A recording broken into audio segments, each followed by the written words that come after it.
Hi friends, Yaganti చిత్రం అండి. చూడండి కొండపైన జ్యోతి ఎలా వెలిగించారో. కనీసం కథలను కూడా ఊగలేదు. ఎంత పవిత్రమైన చిత్రమో చూడండి.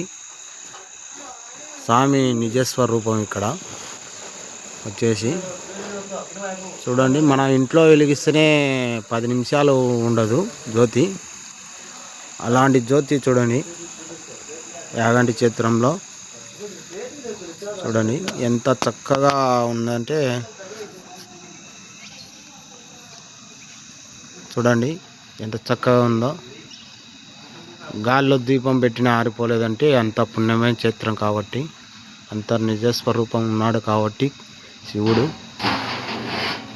ఆరిపోకుండా ఉందండి.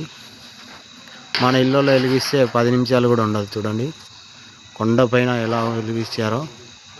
కనీసం ఊగను కూడా ఊగలేదు చూడండి.